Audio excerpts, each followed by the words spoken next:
Why you shouldn't hold your pee in for too long. Imagine this. You have a super-duper important presentation to give.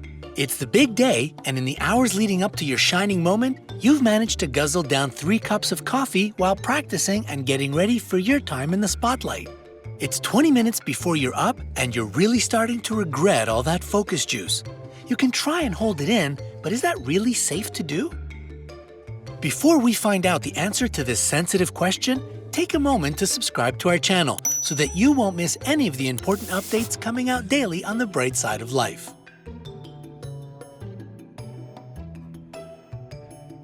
How much can the average bladder hold? If you're a healthy adult, your bladder can hold up to 2 cups or 16 ounces of urine. So you'd probably be all right with 2 cups of coffee in you, but any more liquid than that and you'll be feeling extremely uncomfortable without a bathroom break. As for kids, you might have noticed that they need to go potty a lot more often, and it's a good thing when they let you know first instead of just doing their business right then and there. It's no surprise, since their bladder can only hold up to 4 ounces if they're younger than 2 years of age. For children older than that, you can use a fun equation to calculate their bladder capacity. Divide their age by 2 and add 6. Thus, a 6-year-old can hold up to 9 ounces of urine. The things you can do with math. How does your body know when it needs to go? Whenever you feel the urge to go to the bathroom, it's not just because your bladder gets filled up with liquid.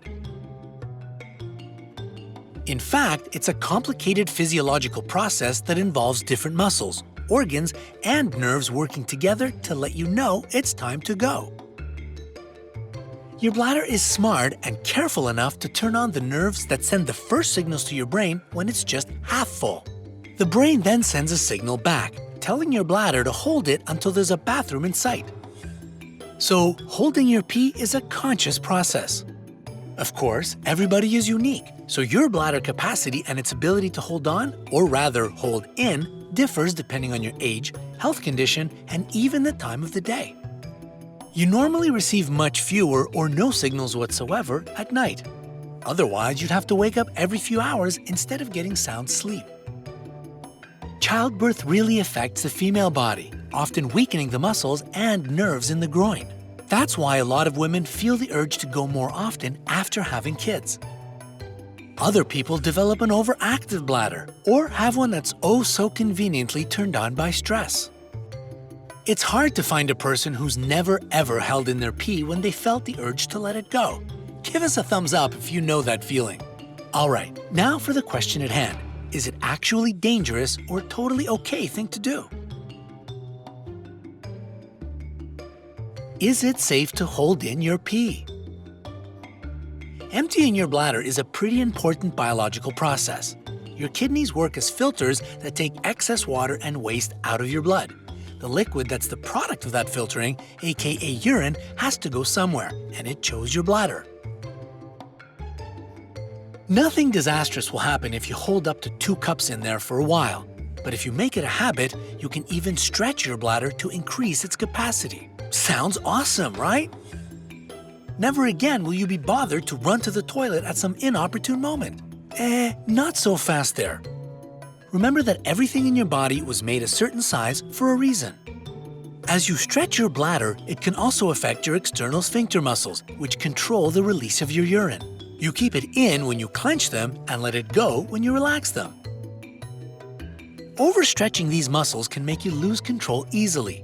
It can take years for this to happen, but it's still pretty possible. Losing overall control and having to go more often isn't the only risk you're at. It can lead to a serious condition called urinary retention. When filled with warm and wet waste for too long, your bladder becomes the perfect breeding ground for bacteria. Those nasty little suckers do your body no good, but we'll get more into that later on.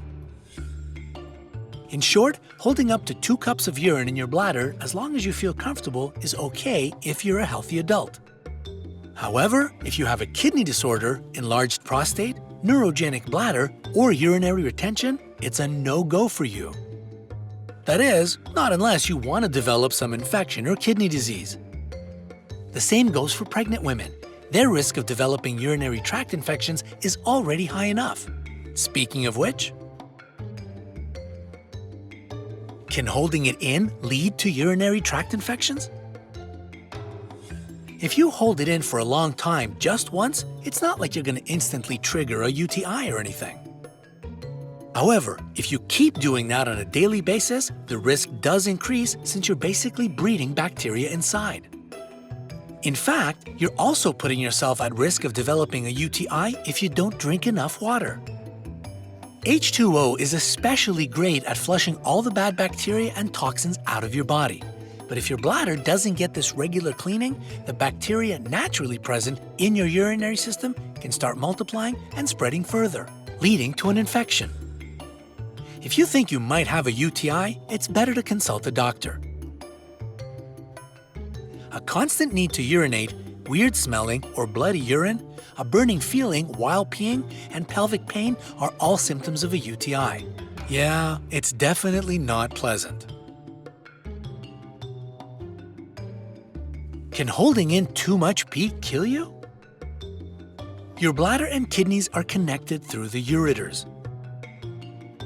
In super rare cases, urine can go back into the kidneys and seriously damage them or cause an infection. Worst case scenario, it could lead to kidney failure and death. When overfilled, the bladder can literally burst when it's already damaged by some serious condition, like a pelvic injury. Heavy drinking can also lead to this disaster since alcohol can make your body ignore the important signals from the brain. Fortunately, such cases are incredibly rare. For most people, the body, in an act of self-preservation, will relax the muscles on its own and let it go before the bladder gets dangerously full. One notable case of death was that of Tycho Brahe, a 16th century Danish nobleman, astronomer, and alchemist. He was a brilliant scientist, studying supernovae, comets, and planetary orbits. Since he lost part of his nose in a sword duel over the legitimacy of a math formula, Brahe had to wear a prosthetic nose for the rest of his life.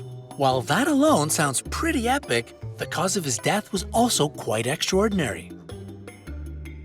They say he tried to keep good manners at a banquet and refused to relieve himself for a while. Once he got home, he couldn't urinate and his entire bladder burst. What should you do if you really need to hold your pee? Despite all the risks and dangers of holding in your pee for too long, sometimes you don't have a choice. There might be no bathroom around, or it's just a really inopportune moment.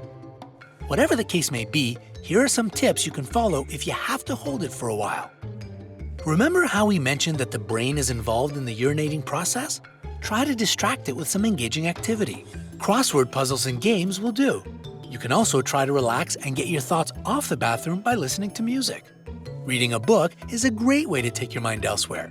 Checking your social media can also be the distraction you need. Probably the easiest way to hold it in is to sit down or avoid getting up if you're already sitting. Also, keep yourself warm, because feeling cold will only make things worse in this delicate situation. In which situations do you think it's totally inappropriate to excuse yourself to use the bathroom? Tell us in the comments below. Don't forget to give us a like and click that subscribe button to stay on the bright side of life.